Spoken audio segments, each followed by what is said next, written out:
right, everybody. It is I, Nick Pennsylvania. I am here as I am, as always, with my good friend Brendan Bond. Brendan, how are you? I'm doing very well, Nick. How are you this evening, bud?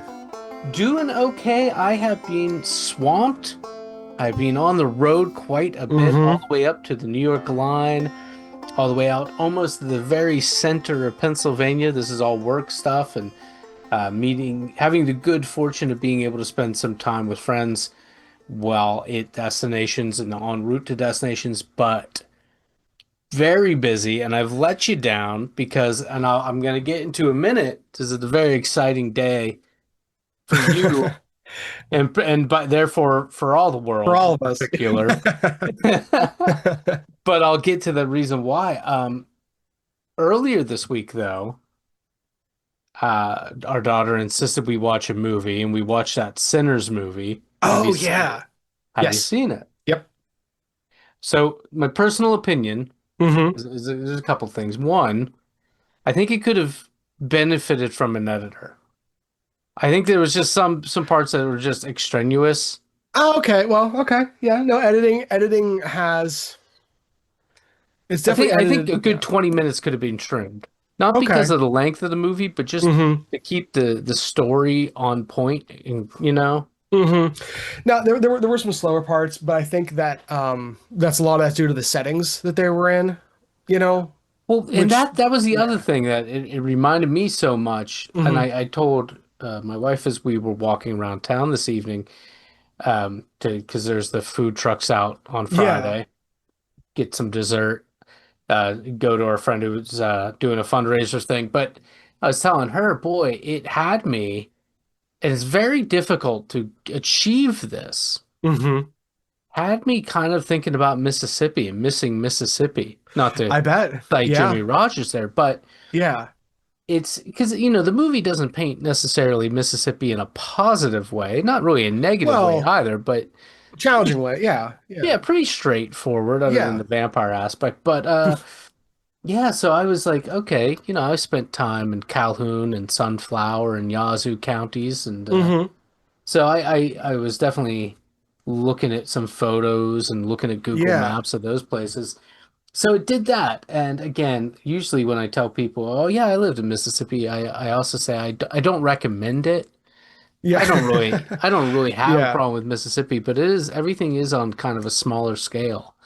Um, Yeah. because the township immediately south of you Hmm. would be within the top 10 largest cities if it was Right. transported to If it Mississippi. was right. Yeah. Yeah. It just things are yeah. So yeah, saying the scale is different. And that was Yeah. I'm sure that was only exacerbated, in the time period of this film too. And when you were there Well, even, probably. because the interesting thing is the movie takes place in 1932, Hmm. and there's a lot of conversation about Chicago because of course there was a lot of flight from the South, and that Right. was only exacerbated in the 30s and really in the 40s as Hmm. well. A bunch of black people from leaving Jim Crow South for the North. And the movie did a pretty decent job at saying like it's different, but it's not that different really.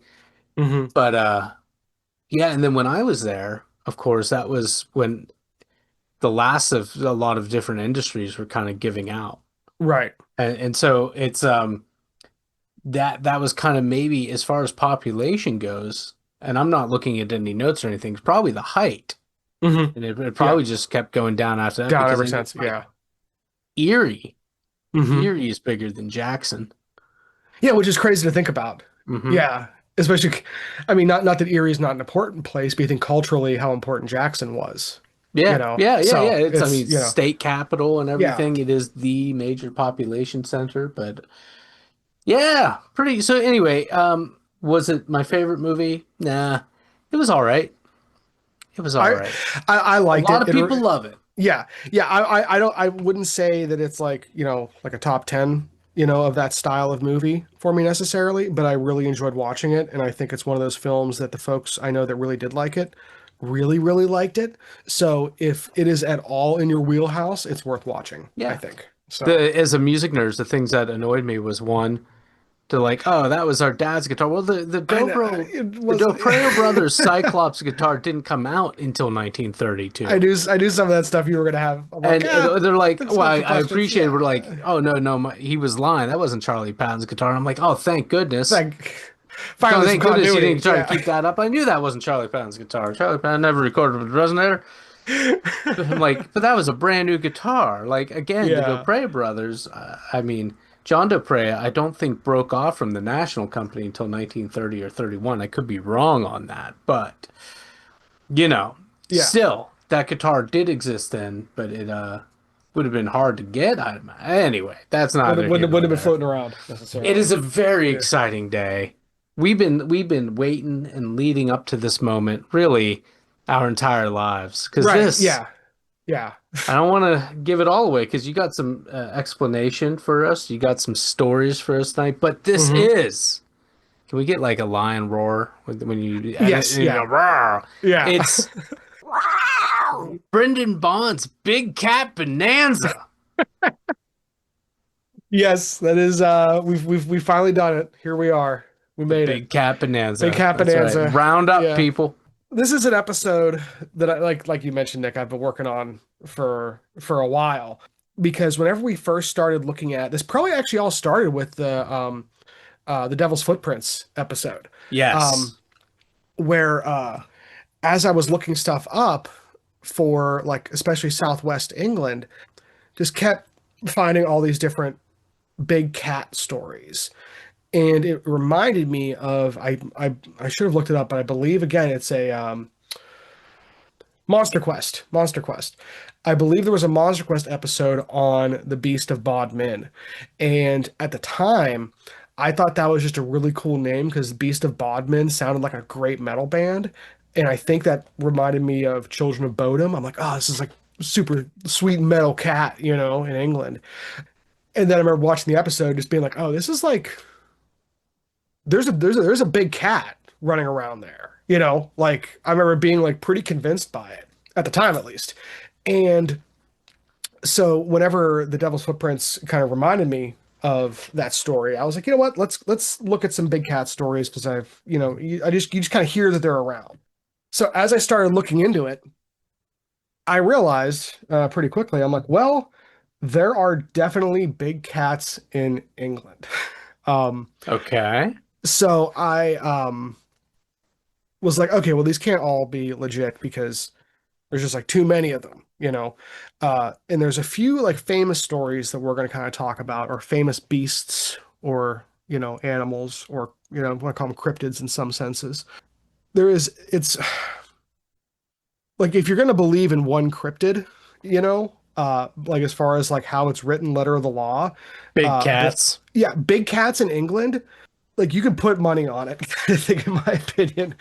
So, that being said, you look up some of the evidence, and just like we get with Bigfoot and ghosts and a lot of other things, some of the photos that they use for some of these big cat sightings are really funny because they're very definitely house cats. It's upsetting. So they'll say like the beast of whatever, whatever, and Meow. it's like meow, this Yeah. A little lot of forced perspective, I'm a lot of forced imagining. perspective, yeah. But that being said, you look at the again non-media evidence from people that are actually experiencing these things. You're like, oh, okay, yeah, there's stuff out there. So, and because they have tracks, they have DNA evidence, they have videos, they have photos, and I think what it also shows is, how we've talked before about how like, oh, well, we joke about how, with the prevalence of photography and videos with other cryptids, you don't see a jump in them, but you do see a jump in like giant squids. I think we mentioned Right. that a You few actually weeks showed ago. me a graph the other week with Yeah, that, and which that was is, pretty funny, like Bigfoot yeah, sightings. And there was a line showing the prevalence of yeah, cameras and yeah. Now with these big cats, it does follow that same trend. You have basically exponentially more evidence year over year, which I think bodes well for it. well, So real quick, one of the things yeah. I was thinking about and dwelling over, or, anticipating this conversation today was I was thinking about here where we Hmm. live.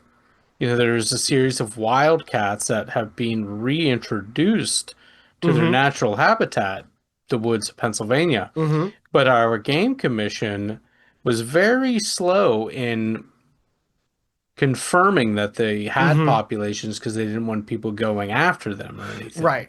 Right. And the distinction I think that we'll kind of get to in England that we've had over here with the PA Game Commission specifically is even when they did start to say like, oh yeah, like we have like roadkill cats, like there are people hitting large cats in Elk County, kind of thing. So Right. it's like, and they would be quick to say like, okay, well that's not a breeding population. Those are ones that are just moving through and kind of rearranging and everything, which in certain cases may absolutely be true. But they're definitely there. So Right. when you see it on the side of Route 6, it's there. So from a cryptid standpoint, I think that's kind of where the line often should be drawn with these populations. Like, are they there? Yes or no. Then are they breeding populations? Yes or no. Those are kind of two separate questions. Well, and one of the ones I'm curious about as I Mhm. prepare for to hear some of these stories from you is which of these stories is purporting cats of unusual size, which are difficult to accept, which definitely fall into the realm of cryptid, versus cats of unusual size, which this is an animal that is thought to no longer exist here, but we're Hmm. seeing reports that may suggest that there are populations, and whether or not that's real is in dispute, not whether or Right. not the animal is probable or possible. Right. Right. No, and that's absolutely an element and kind of a perspective on this. So like we just mentioned the mountain lion or cougar, puma. Those are what we have over here in America, that are indigenous to North and South America, all over both continents, as far as their initial ranges. Now, those cats are like brown, tawny kind of colored, and some of them are over 8 feet long with the tail, 200 pounds. Like they're big cats.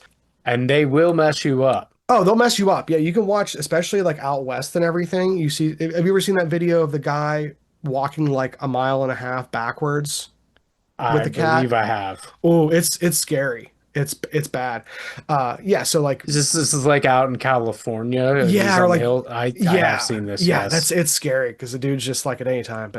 Um, but so yeah, big cats are no joke. And over here in the United States, at least, we have a lot of stories of black cats, like black panthers, basically. Now, the reason those over here are usually lumped in with the supernatural is because over here, at least, mountain lions are the largest indigenous big cat. We do have lynx, we do have bobcats, we do have jaguarundis, which are like a really cool rare animal, and we do have jaguars in North America. Jaguars, you do have a black version. You still see some of the rosettes sometimes, but they do have black ones. They're called melanistic. Um, Jaguars, I didn't realize jaguars, just their body can be 6 feet long. They can push 400 pounds. Like Uh, jaguars are big. That's a, well, and the wildest thing, I'm not the first to yeah, say it, is that, yeah. what, remembering that video you referenced, Hmm. is that they, cats are just a very interesting type of animal, is that they seem to have very similar behaviors, Hmm. hunting, stalking, their Right. movements, Yes. regardless of the size. So your domestic house cat and a panther, like Are they will very approach things in a very similar similar. way. Right. Yeah. Which And I've is seen the way they go at like moths in the house and right. whatnot. Ooh, Exactly. Yeah. scary. No, it is. Yeah. You're like, oh, you're a predator. But now, but we do have black panthers like over here in America. Um, they are like I mean the jaguars, the black panther jaguars. It's much more rare for them to actually get up into like the contiguous United States. It does happen, but they're much more rare. Um, Now with mountain lions, it's something I always want to point out because people talk about these black cats, especially see it like here in Pennsylvania when people talk about it. There are no melanistic. mountain lions, like cougars, pumas. There is not a melanistic version of those animals like there is for the jaguar. Um, so if it's a large black cat, it is a jaguar, um, at least from a United States sample. Now, that is different in the rest of the world. So the rest of the world has leopards as well. Leopards are smaller than jaguars. They're about the same size as a mountain lion, or a cougar.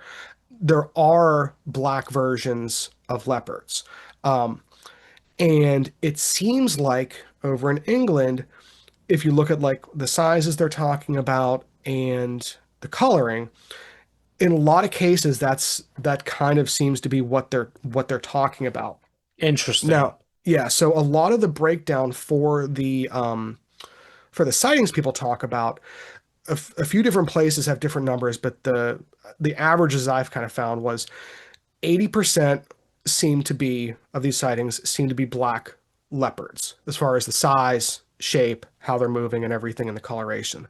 About 15% are other large cats. So they could either be like American like pumas, but this also includes bobcats, lynx, things like that. And then you do have a small subsection between 5 and 10% that are specifically like African like savanna cats and things like that, which you wouldn't confuse for necessarily a panther or a leopard, but is certainly an out of place cat. So that's kind of what we're normally going to be talking about here. When we talk about these cats, we're generally talking about what seems to be black leopards.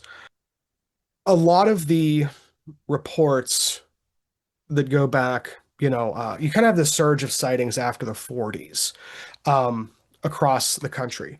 Now, a lot of people think that the surge in the 40s coincides pretty nicely with World War II, where you have things like meat rationing going on. So they think that a lot of people who had these animals as private pets ended up releasing them because they just could they just there wasn't available food for them.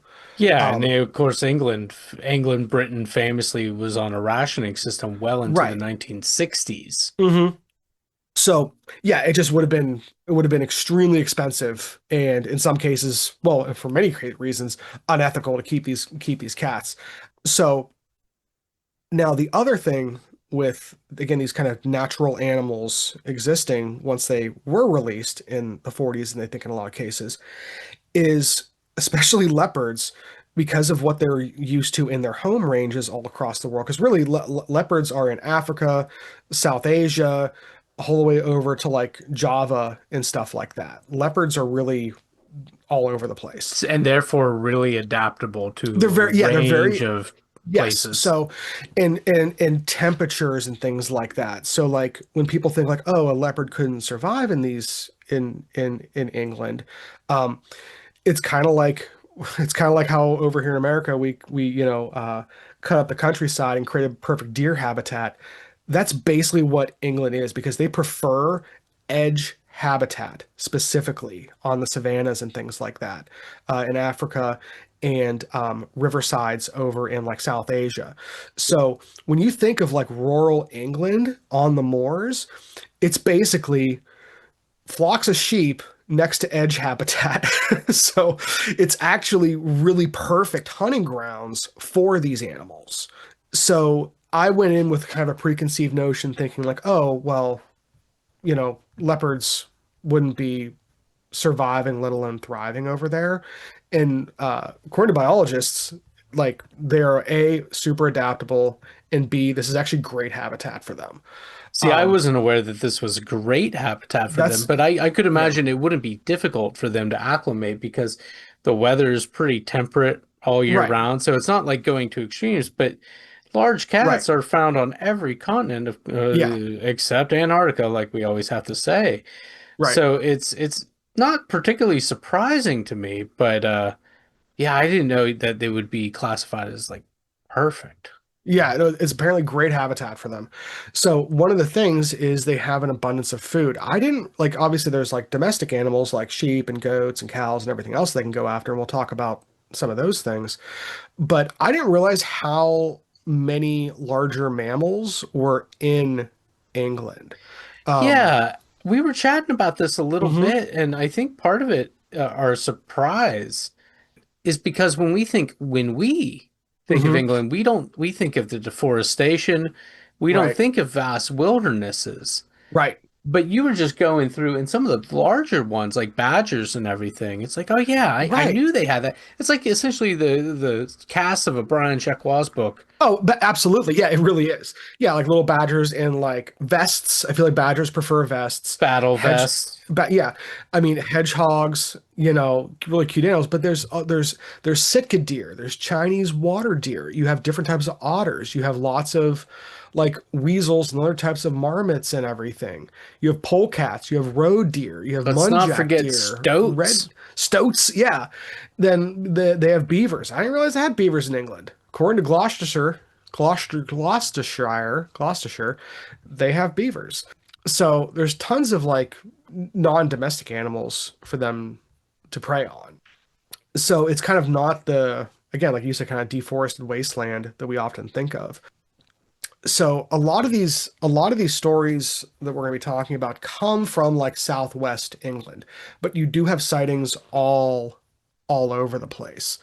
There's a lot of stories we could kind of go into. We're going to kind of focus on some of kind of the main ones here, but kind of before we get into that, like I kind of want to set the stage as far as like what we're kind of like dealing with from a like how likely this is.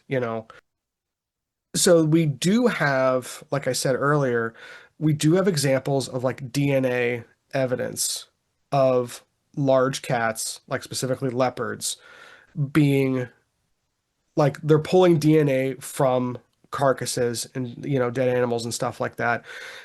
So some of these studies are as fresh as 2022.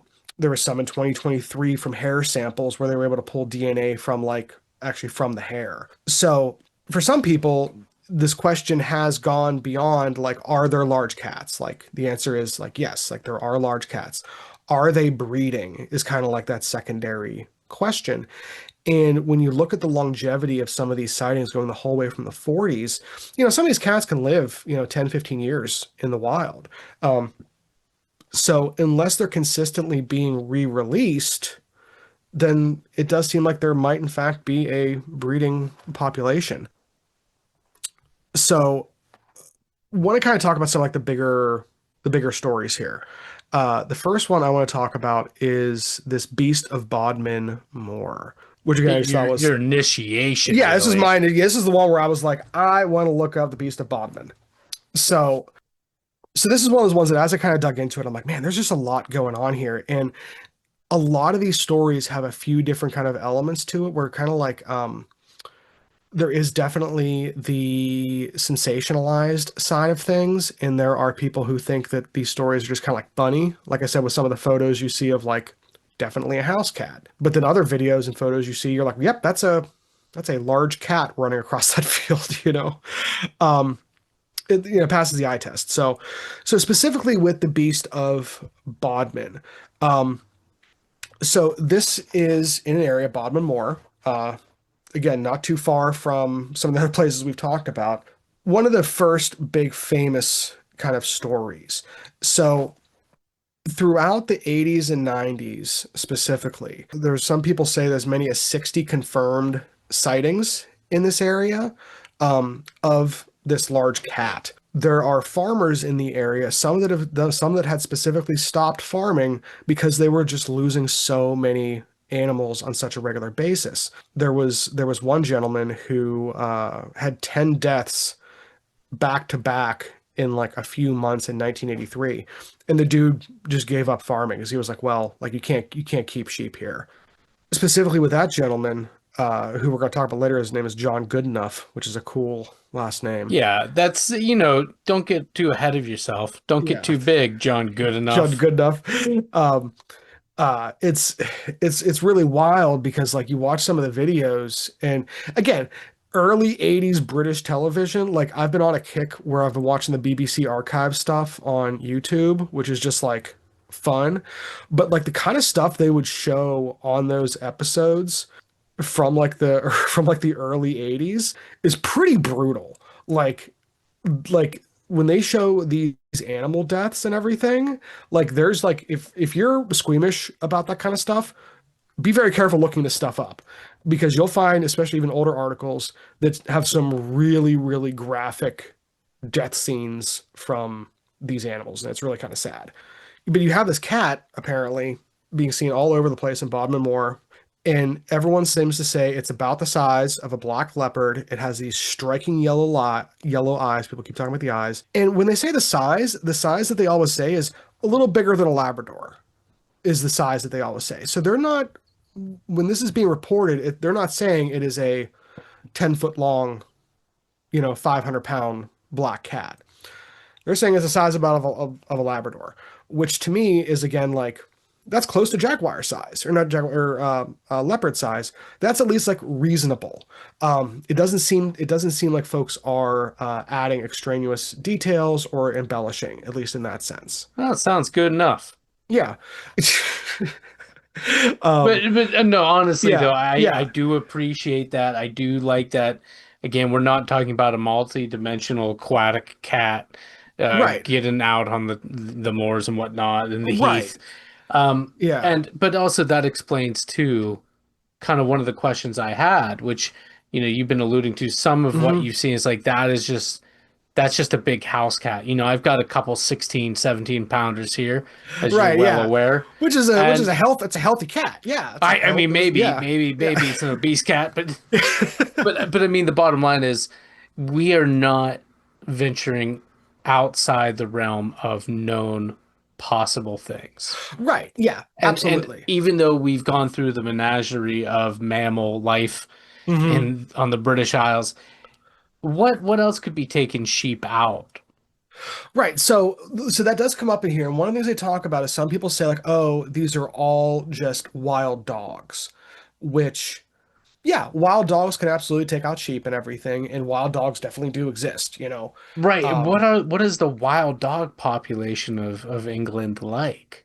I mean, I couldn't find Are anything we on talking like that. feral dogs, I'm Yeah, like assuming? feral dogs. Yeah, when I say wild dogs, I mean like feral dogs.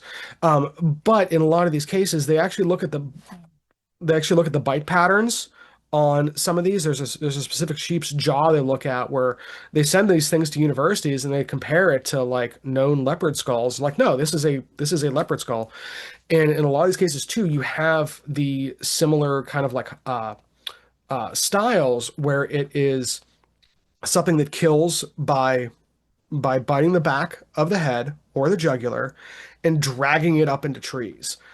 Dogs don't typically drag sheep up into trees. That is Um, true. That sounds so very like, much like a big cat. yeah, so yeah, well, exactly. That's what. But what about, I mean, also are these full-grown adult sheep? Because like Mhm. there's raptors too.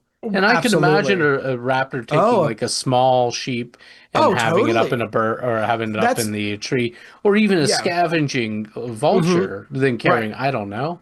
hmm No, but yeah, large birds can move pretty big animals. I don't think people realize that. So that absolutely could account for some of this. I think that's a great point. But so this beast of Bodmin, like we said, size of a leopard, size of a Labrador, as they say. So the first kind of like big news story to kick this one off, it kind of started a bit of a frenzy, was back in October of 1993, and this is because there was an attack. Um, this is from the Gloucestershire Times. On Tuesday, 26th of October, Jane Fuller, 37, was taking her dog for a late night walk on the moor near her home in Cardenham when she was struck from behind. The blow stunned her and knocked her to the ground. She told police that she believed she had momentarily lost consciousness, but when she came around, her dog was standing close to her, growling and barking at something in the gloom. Looking around, Jane claimed she saw a very large, dark, cat-like creature watching her from a short distance away. It had a very long tail, 4 feet long in length and curled upwards at the end, and it was making grunting noises. So when people heard about that, they got very freaked out. Whenever the newspaper went and started to talk to people and investigate, they talked to this John Goodenough gentleman who told the paper straight up, "You'll know when the beast is near. There'll be no rabbits or foxes about, and the birds stop singing. That's the call for caution. And the way they kill, if it's a dog, there's just wool and trouble everywhere. A cat goes in, it kills, it eats, there's very little mess. It's been around here for years. So people got a hold of this story and everything, and we have a bit of the frenzy that we kind of normally see with cryptid sightings over here in the States, especially, where people get really excited and start doing kind of crazy things. So, so as people were starting to get kind of like all up in arms about this, this comes from the Leicester Mercury in that November. A puma is to be used in an attempt to track down this notorious beast of Bodmin Moor. The animal, named Promise, will be left in a cage in the middle of the beast's territory in Cornwall in hopes that the creature will be lured out to investigate it in the open. The mystery of the beast, though thought to be a big cat, has grown over the past 10 years and has only deepened after a woman was attacked by an animal last week. Experts think the creature could be an escaped cat from a wildlife park or a pet which has been turned out onto the wild to fend for itself. Now, no surprise, luring the cat out with a puma didn't work. But it only kind of fueled these stories and everything. So much that one of the local Cornwall police, a gentleman named MP Paul Tyler, became very concerned about these big cats and everything because he at this point was like, hey, we've been getting these reports for years, but I kind of get the impression that he and a lot of other people didn't take it seriously, but now is like, okay, maybe this is posing a risk to like people. It's not just some farmers complaining anymore. It's like if it's going after people, that could be a big deal, you know. So this policeman organized an official conference, got together, other local MPs, landowners, farmers, and then also a bunch of union representatives from the MAAF, which is the Ministry of Agriculture, Fisheries, and Food. From this conference, they kind of heard everything, and later in the next year, in 1995, the MAAF launched an official investigation into this beast. So this is where like some of the there's going to be some criticism around how this investigation was handled because I think people were excited because hey, this is like a legit government investigation, Yeah, taking it coming in trying to seriously, giving yeah, it, taking it yeah. seriously. Yeah. So which I think is a testament to that organization at least. So the two kind of people that were kind of leading this along with this MP Paul Tyler was one of the ministry's mammal biologists by a gentleman named Simon Baker, and then a zoologist by the name of Charlie Wilson. They were dispatched to Bob and Moore. Now, the weird thing is they were only given 26 days to investigate and a very specific budget of £8,200. So what they did is they spent the next almost 4 weeks um, basically trying to assess existing evidence and gather witness testimony. So during this investigation, the ADAS consultants examined a number of sheep carcasses that were presented by these farmers, uh, looked at existing tracks and castings. So there had been enough of these cats being seen over the years that farmers and just landowners were able to show up with actual casts of what they thought were big cat footprints. Again, because this was in 1995, they actually had photo and video evidence from these amateurs to actually go off of. So they were able to go out to fields with the actual cameras that things were shot with and get scales, which is pretty cool. Yeah, I was gonna say invaluable even. Yeah. So in that sense, they seem like they were doing some pretty good due diligence. Um, Now, Charlie Wilson, who, like I said, was the zoologist, his kind of like off the record view that he says in a lot of places, he's like, yeah, there are absolutely exotic cats on Bodmin Moor. He thought that they were likely descendants of animals released probably as early as 1976. Because what happened in 1976 is there was something called the Dangerous Wild Animals Act of 1976. So this was introduced, and basically what it meant um, was that if you were keeping anything that was considered a dangerous wild animal, you could get a license for it, but the license was very, very expensive. Like over here, we do have exotic animal licenses in America too. They're in most Well, and they're states, state by state. they're That's the state by other state. thing. Because Yeah, of so course it's not a Pennsylvania is notorious for like our dangerous reptile trade. Right, exactly. And you look at like Texas, which has like a really, really bad for because again, because of deregulation, you have really, really, really wild animals just basically running around. But so that, that was introduced in 1976, and when I was looking into it, I was like, well, how many people were really had these animals, these leopards, in previous to 1976? Yeah, it's a good question, but it was the 70s. So yes, it was the 70s, which so apparently, there's Harrods, which is like the big department store over there in the 70s. Right. You could literally go buy a leopard there up until No. 1973. They were Brilliant. expensive, but you could just Brilliant. go buy a leopard. So you could go to like a high end. Imagine going to Macy's over here And in making an America. impulse leopard purchase. Right. Just be like, you know what? I've always been into leopards. Today's the Um, day. today's a day. Treat yourself. It's been a tough week. Have a leopard. That'll So- even that out. right. What's the worst that could happen here? How could this go wrong? But yeah, but I imagine the early 70s in Cornwall were just different time. Yeah, Different time. right. I'd like to think Mark Bolan alone was cornering the Right. leopard Go to the market. market. But so if you think so like that kind of like again challenged my preconceived notion that like there can't be that many leopards because like but apparently you could just go get them. It wasn't like a crazy thing.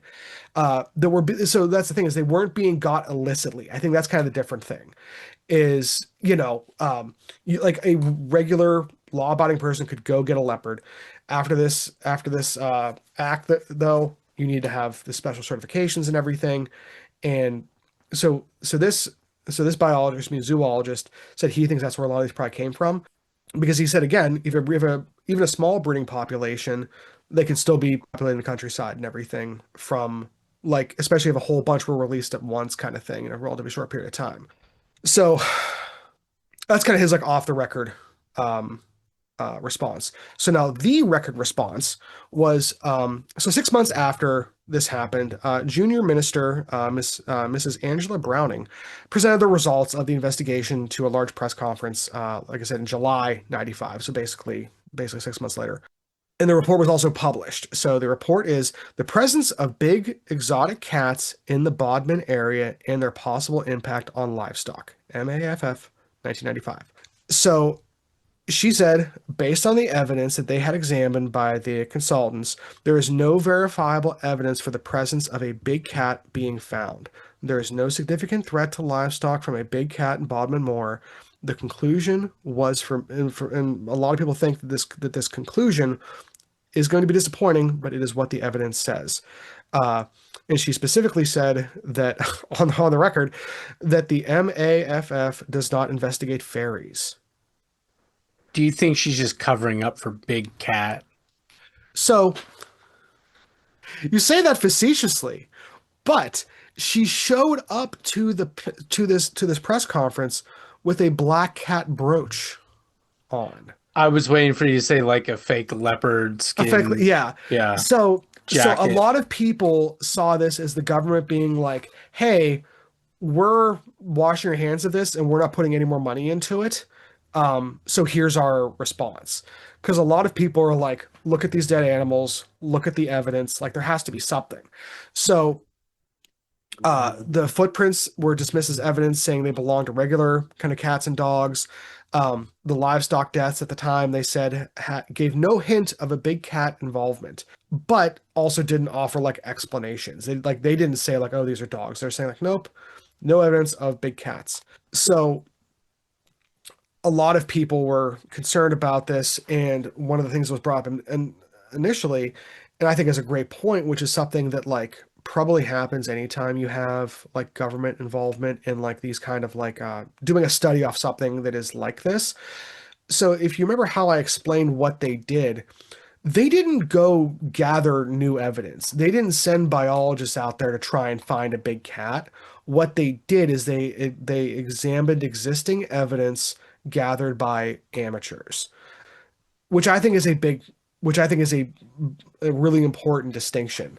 Because when we talk about how like citizen science is supposed to work, Usually, if someone is a so-called citizen scientist gathering evidence on behalf of some sort of an organization, there is like checks and balances and a training protocol and things along those lines. Um, Absolutely. there's some sort of a system already set up.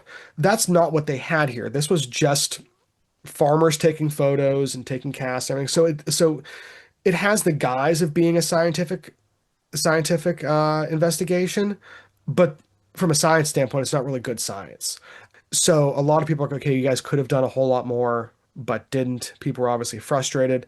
And you can kind of see why people would be like, oh, this feels like a government cover up. So there's definitely big cats out there because they seem like they're trying to wash their hands of it.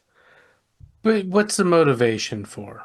Explain that So part to me. yeah, so the motivation that people seem to be talking about is they don't want farmers just killing their livestock to get like reparations, which seems like something a not farmer would come up with for a reason. I agree with that. Only, well, that would You know? certainly happen. It would only be the most unscrupulous of people that were probably on Yeah, the way out anyway, I would hope. But right, stuff like that. Yeah. so certainly that's a consideration, but again, how many people would that be? With that, right, exactly. So there's a lot of back and forth. Like I said, I think that probably isn't great science. I think it seems more, at least in my just personal opinion, it seems like they're like, hey guys, we have to like do something. Let's look into what's existing. You have 26 days. Let's just like get this off of our plate, kind of thing. So it seemed like they were concerned enough that they had to do something, but not so concerned that they did like good science to try and answer the question. It was more like, hey, let's look into the existing evidence, not gather new evidence, which isn't like that's useless, but it's not the same thing as a true scientific investigation to try and prove or disprove the existence of large cats in the countryside there. So that's just like so because of all of that, I think the Beast of Bodmin Moor has a lot of lore associated with it because of all of this like, hubbub. Now, there are kind of two things that kind of sway this thing in both directions. So, a few years later, also in the 90s, you have this kid who finds along the banks of the River Fowley finds a large cat skull and takes it to the newspaper. Yeah. Um, and the newspaper says like, "Oh, this looks like a cat skull," and they send it to the Museum of Natural History to get it checked out. And Again, sounds reasonable. This is yeah, physical evidence, yeah, right, yeah. but But so they get the Holy Museum of Natural History, and they say, yes, this is 100% a leopard skull, but is definitely from a taxidermied animal. It didn't die naturally. and they can tell that because of what, like tooling marks Tooling or marks. Yeah, so they're other. like there Okay. was either part of a taxidermy, most likely part of a rug, That's which especially interesting. which is like weird. But so like that was something that caused a lot of like, people real excited about it, but then not, kind of let down. Now, this MP Paul Tyler continued to gather evidence and stories and everything, especially in the late 90s as like home video cameras started to get better. There are a few videos of this cat in the late 90s that show like what looks like a 4 foot long cat that are pretty good. Like a lot of people look at them and they say, like, okay, yeah, like that's definitely like a big cat. Again, so a lot of people seem to agree there's at least something out there. Are some of those things domestic cats? Sure.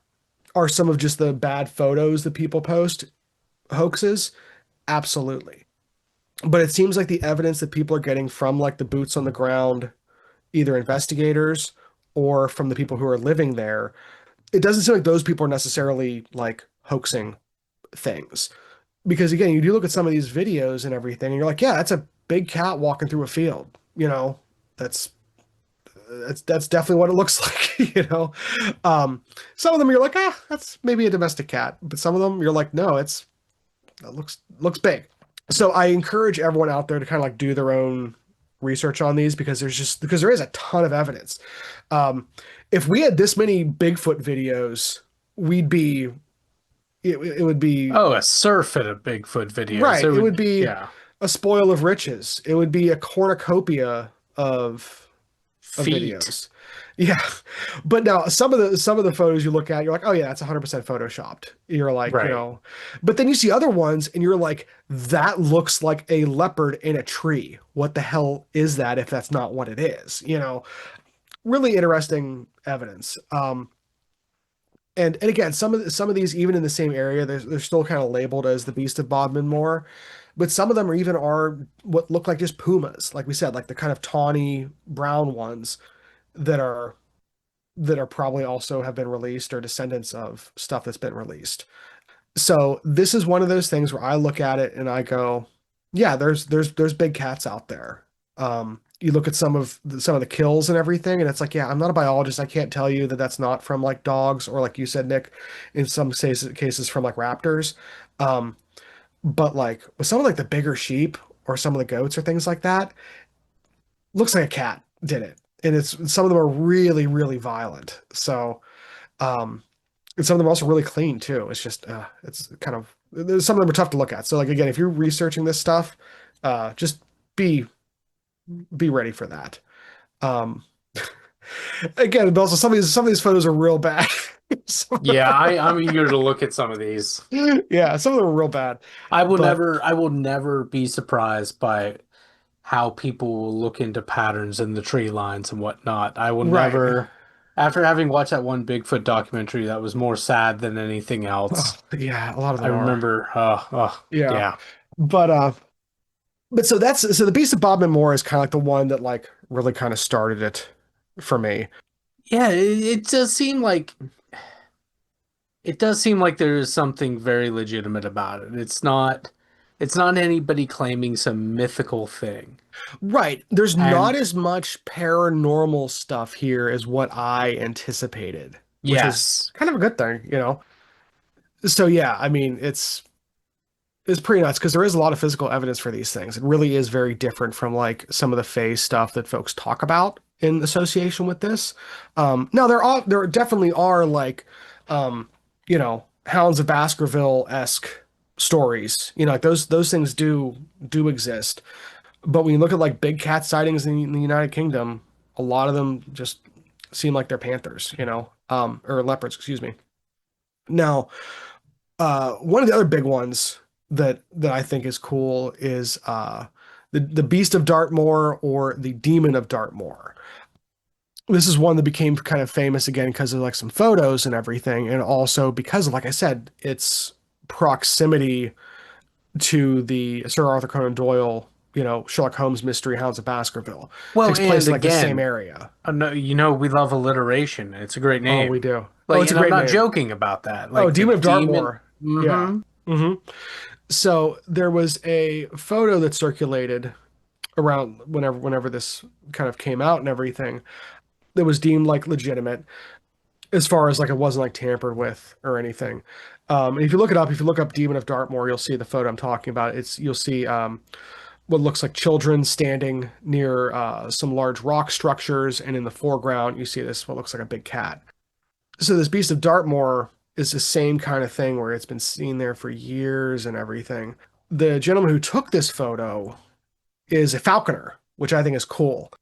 If you've never looked into falconry and its history in the United Kingdom, it's really really cool. There's a great book out there called F is for Falcon, really good. But so this falconer, Does Marty. sound like a children's book Oh, it sounds title yeah, there. it Yeah. sounds like it, but it's a really great book about like birds and like grief and stuff like that. It's just a good book. Interesting. Yeah, I'll send you a copy. I have a few, I think. It's one of those books that I just like gift to people a lot because I'm like, here, this is just a solid book.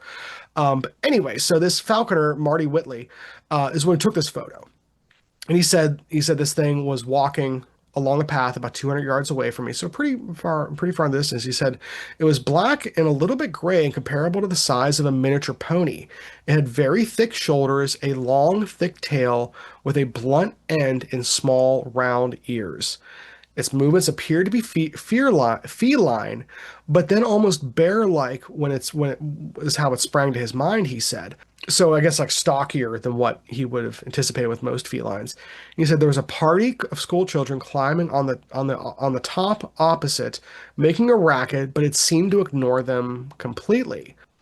And the reason this kind of, like I said, caught people's imagination is, because like I said, the Hounds of Baskerville, which were basically spectral dogs, in the area that were part of this Sherlock Holmes story that actually goes the whole way back to a phantom pack of hunting dogs. I think to a story that was from the 1600s. So like, there's been stories in this area for a long, long time.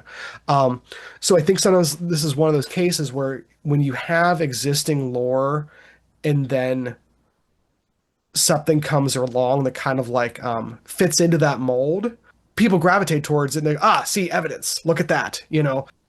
I think we see that a lot with like even like lake or river monsters where people say, oh, there's supposed to be a big monster that lives in this lake or something like that. Then someone sees a 9 foot catfish and they go, up, see, yes, Or that's an the monster they've always been alligator talking. gar. Yeah. Right, yeah, Which is a right. monster, let's be Right. real. Yeah, but it kind of feeds into that and everything. Yeah. Um and so with this beast of Dartmoor and everything, a lot of the sightings took place, started in the 80s and go the whole way up into the mid 2000s. Um and you have people photographing this thing like over and over again. In some cases it is stalking, like there's one photo of what looks like it's stalking grazing sheep. And again, that makes you think it's a cat, because like dogs don't really stalk like that. Um, if they're in a pack, they do herding to like pull things off. But so you have a lot of stuff out there that probably has lots of different explanations and lots of different origins.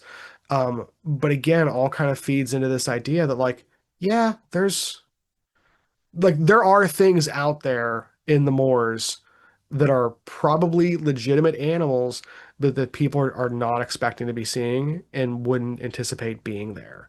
Um, that seems to me to absolutely kind of be the case. There's lots of other stories, like we were just kind of saying, like the Beast of Exmoor is another big one. And if you look at there's this one map I have that shows like big cat sightings in the United Kingdom, like it seems to very easily list off 2 dozen, you know, and all of these that it's showing have sightings within the last 20 years. For how small the United Kingdom is in some ways, that's a heck of a concentration of sightings. And they seem to be from, people that we would say are like credible and know the land, like local police officers, farmers, people who are just walking their dogs. So it's not like it's like just people out there looking for big black cats, like so I feel like whenever I look into this, I definitely learned a lot. um, looking at these animals, and I came away thinking there's a lot more here than what I initially anticipated. Like we're really scratching the surface with this. We could look at these photos and videos and some of these stories all day. Well, yeah, and we There's so probably many of will them. return to another one of these stories Yeah. because it Hmm. does really captivate. Hmm. And yeah, and looking at other regions too, I figure because cats are so prevalent wherever Yeah. people live, just like with Yes. ghost dogs, that there's going to be a lot of cat myths. Myth. Even though that Yeah. this doesn't, again, what we've heard today doesn't seem so mythological. Hmm. Like I was expecting to find a lot more like paranormal stuff mixed up in these stories. And a lot of that's probably just because how it's been presented in media over the years. Like it's like, oh, it's these spooky big black cats out in the moors, which absolutely is like freaky sounding. Um, but it doesn't seem to be necessarily paranormal in a lot of cases. Um, but it definitely is scary because you're like, if you're walking down some of these little country roads and you hear something growling, in one of the hedgerows or something like that, and it's like dusk, there's a little bit of fog rolling over the moors. You can smell the wet heather and everything, and you're, half a mile from home. Well, you're Oof. really hitting the British bingo card there with Oh, your dude, moors, I heather, can imagine. Yeah, it's just, hedgerow. yeah. I'm just saying I could see it being scary for people. But yeah, so that's our kind of our big cat bonanza for today.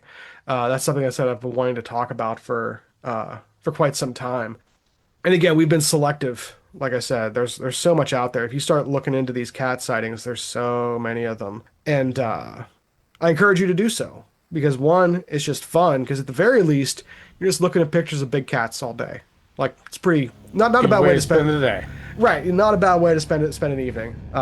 It's funny sometimes when we do research for these shows, you spend a few hours, on like a Tuesday evening, and you're like, man, I just combed through all this stuff and didn't get a lot out of it, maybe, or like it just leads you down more rabbit holes. At the end of the day, this is just videos of cats. I'd be doing this anyway, so it's a good time. But hope you all enjoy it. So if you out there have a story of a large cat sighting, or if you just have if you just have a picture of a good cat, we're interested. Send it our way. But you can do that. You can find us on Instagram and YouTube at the Ghost Furnace Podcast, or you can simply send us an email at theghostfurnacepodcast@gmail.com.